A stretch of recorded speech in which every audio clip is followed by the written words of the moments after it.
It's really interesting about people who are rare people who are killers. There are two guys who could be working side by side. Let's say they're in an office space at two different desks, and they're sitting there working, and one guy could be completely focused and into his task. They can both be at their computer. The amazing thing, the interesting thing, the mystery of attitude is two people can be doing the same activity, but one guy has a positive attitude and the other guy doesn't. Now, typically your face shows it, your body tempo will show it, but not always. Two guys can be engaged in the same activity, and one guy could be much more focused, much more efficient, and getting more out of it emotionally, enjoying the process. I notice that killers, when I watch them work out, when I watch them make sales calls, when I watch them prep, when I watch them perform, they're really, really on a different level mentally. I work with a lot of athletes, and these athletes tell me constantly, the good ones, the great ones, that when I'm in a workout session, I'm not alone, even if I'm alone. I'm using my imagination. I'm using my mind. I'm making it real. I talk to CEOs all the time, and they think, when I wake up early in the morning, I imagine my competition waking up early in the morning. I get scared by that. I'm a little bit paranoid that they're outworking me. So I'll think about them doing something I'm not doing, and it helps me focus, helps me go harder. It pops me up out of bed in the morning. I get really excited to wake up because I love what I do, number one.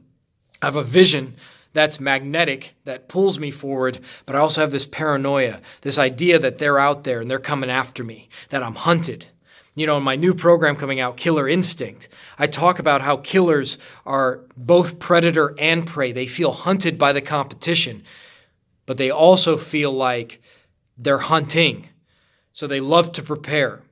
They typically love karate movies, kung fu movies, because they like someone who's defeated, then goes away into the wilderness, into isolation, and works on themselves. They love that process where no one sees them for a while, and then when they reemerge, they have new skills, and they're more deadly than they were in the past. They love that process. So they go through, when they engage in activities, when they go through a practice session, when they're salespeople and they're going through a role play, they're there. They're in the moment. They're in a real sales call in their mind. Athletes who are working, I was watching a basketball player work out who's a very good, high-level basketball player, and the intensity that he's going. And I asked him, I said, what were you doing out there? And he said, I was imagining my haters in the stands. And I was hitting shots, and I was imagining the best guy I'm playing against. Athletes, basketball players, when they're young, they'll go 3-2-1 in the driveway, and pretend it's the end of a game, and they have to hit the game winner. Well, killers do that every time they practice. They're in that mode consistently, and that's what you got to do. So when you wake up in the morning and you're working, pretend that you're not just working in that moment on something you don't really want to do, but that you're beating somebody else who's not doing it. The way killers get through the fundamentals is they have this vision of what they need to do in crunch time, that when the pressure's on.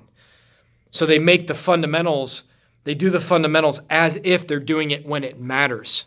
When they're practicing their sales pitch, they're not just reading from their computer mumbling, going, yeah, blah, blah. They get into the mode as if it's real in that moment. I was watching some college students the other day get ready for a presentation. And one person went up and was sort of mumbling, just kind of making sure they knew the words. And then this guy got up. He got up, and it was in a computer room. It was a public space. I don't even know if he was supposed to be talking, but he put his presentation on the PowerPoint, or on the screen, his PowerPoint presentation on the screen, and he stood up there as if he was giving the State of the Union address, okay? He was this and that, and it was funny. Nobody was watching. He was doing it by himself, just for himself to practice, but he made it real. So killers make their practice sessions real. I know a chef. She was working on her baking before she started working for the startup that did baking, but she'd be in her own kitchen. But she was making recipes as if they were going to be tasted by some famous chef. And when she was in the kitchen, she was really into it and focused. Killers make their practice sessions real. A writer will sit down and he pretends as if he has to write the best page ever. He has to beat the other great writers. The difference between killers and average people, they make the practice sessions real.